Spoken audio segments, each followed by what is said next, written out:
Well, one of the things that has stood out in the protests against the Citizenship Act has been the opposition to it, like you saw in Shaheen Bagh earlier, from ordinary folks, from students and teachers to scientists, former bureaucrats. Many people have spoken out and many continue to do so. Last month, nearly 2,000 scientists and science students signed a public letter against the act in which they basically said that we fear that the careful exclusion of Muslims from the ambit of the bill, it was a bill at that time, will greatly strain the pluralistic fabric of the country. Since then, however, reports have emerged that many institutes whose scholars signed that letter have been contacted by government officials wanting to confirm if they've actually put their signatures on it and even asked for an explanation in some cases. The government's argument is that the service conduct rules say that no member of the service shall in any public utterance make any statement which has the effect of an adverse criticism of any policy or action of the centre or the state government. We have Mr. Jawhar Sircar, former CEO of Prasar Bharati, joining us tonight. You see, we have to understand this central service or the All India service rules. We have to understand these rules in the context of what they are meant to do. The hardcore central core of the central government is the part that is governed by the central service rules. Among about 50 lakh or so people employed by the central government directly or indirectly, a small part is directly governed under these rules. Most of the other central government aided institutes have their own rules. So number one, the fact is that this scientific institute has its own rule and this rule doesn't apply to them. The prohibitory rule that applies to central government servants, it doesn't apply to them. So they are completely within their rights to express their opinion. Even within the central part of government, that means the ministries, the directorates, well, the central service conduct rules actually prohibit political activity and they prohibit opposition to the government, opposition to government policies.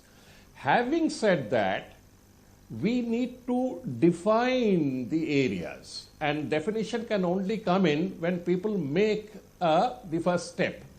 I have worked for over 40 years in government, 40 years plus, and I have never seen such spontaneous outburst against a government policy. I have seen lots of criticism of government, but I have never seen such a sustained all India spontaneous outburst against a government policy. Now, this government policy, the root of it lies in a non-democratic manner in which it was hustled through parliament, a parliament where there is a brute majority.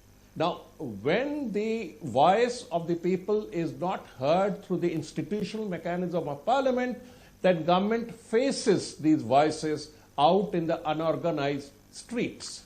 That's the way I look at it. Right, right. As a government, the central government should wake up.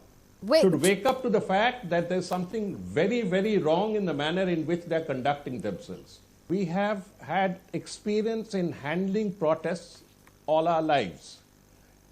All our lives. We know exactly which part of it, or we can guess exactly which part of it is subversive, which part of it is anti-government, and which part of it is an expression of angst, anguish. Now that's the point we are trying to make, that this one is an expression of anguish, it's an expression of popular anger, not at a hypothetical implementation of the NRC, which I think anyway will happen, but against what is considered to be a gross discrimination against a community that is an integral part of India. Now that is why people like us, who are completely non-political, civil servants, scientists, professors, that's why we have come out to speak. And even as I speak to you, I know that I am being tailed, that I am being watched, that I am being, I will have to go through the retribution, because this government, if you don't mind my saying so, is the most vindictive one that we have seen after Mrs. Indira Gandhi. Second, the tragic part of it is that while this government introduced triple talaq, which I think is quite commendable because you can't have men deciding the fate of the entire family just by, but they targeted Muslim women And it's one of the greatest paradoxes of our contemporary history that it is Muslim women, the same women that they targeted, who are actually leading the most Gandhian struggles against this government. In simple words, what we need to do is take stock of the situation, is not to go on needling people, take stock of the situation and enter into a dialogue.